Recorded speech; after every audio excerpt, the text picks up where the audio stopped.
नमस्कार मंडळी, छान अशी दिवसाची सुरुवात झालेली आहे आणि समृद्धी मिनी व्लॉगमध्ये मी तुमच्या सर्वांचे स्वागत करते.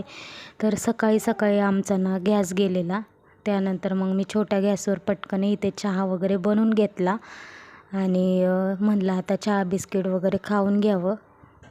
आणि त्यानंतर मग चहा वगैरे बिस्किट खाल्लं. त्यानंतर मग कपडे आणि भांडे वगैरे वॉश करून घेतले, फरशी वगैरे पुसून घेतली. घरातली ती बाहेरची जी कामं आहेत ना ती सगळी आवरून घेतल्यानंतर मग इथे नाश्त्याची तयारी. तर पुढे सांगतेच काय बनवणार आहे. तर इथे पीठ भिजू घातलं होतं. तर इथे आधी शेंगदाणे वगैरे भाजून घेतले मी कढईमध्ये आणि आता म्हणलं हिरवी चटणी बनवावी. तर त्यासाठी मी 2 मिरच्या, कोथिंबीर, मीठ आणि आलं लसणाची पेस्ट आणि थोडं पाणी ॲड करून मी इथे चटणी बनवून घेतली. त्यानंतर मग इथे चटणीला छान असा तडका द्यायचा आहे आपल्याला. तर काही नाही, तेल टाकायचं थोडंसं, 1 चमचाभर.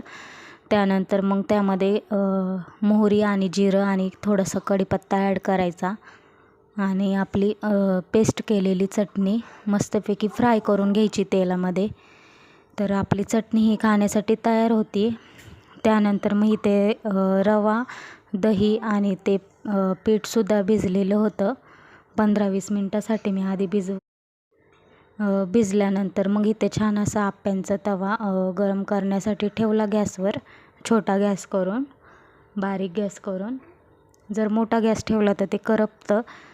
त्यानंतर मग इथे पिठामध्ये रव्याच्या मस्तपैकी मी इनो टाकून घेतला आणि थोडंसं पाणी ॲड करून मिक्स करून घेतलं चांगलं. आणि आप्यांचा तवा आहे ना त्यावर थोडंसं तेल पसरवलं आणि त्यानंतर मग आप्यांचं मिश्रण त्याच्यावर टाकून घेतलं आणि झाकण ठेवलं.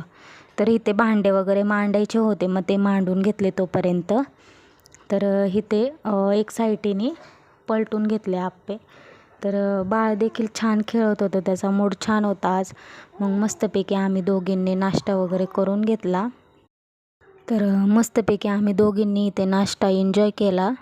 तर खूप छान असं क्रिस्पी आणि चटणी देखील छान झाली होती, जास्त तिखट नाही आणि म्हणजे मीडियम झालेली.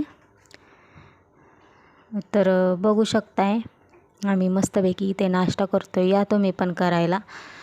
तर आजचा व्लॉग इथंच एंड करते. तर माझे व्लॉग तुम्हाला आवडत असतील ना तर नक्की लाईक सबस्क्राईब करा. आजच्या व्लॉगचा शेवट मस्त चहाने आणि बाळाला मांडीवर घेऊन केलेला आहे. तर भेटूया नेक्स्ट व्हिडिओमध्ये. तो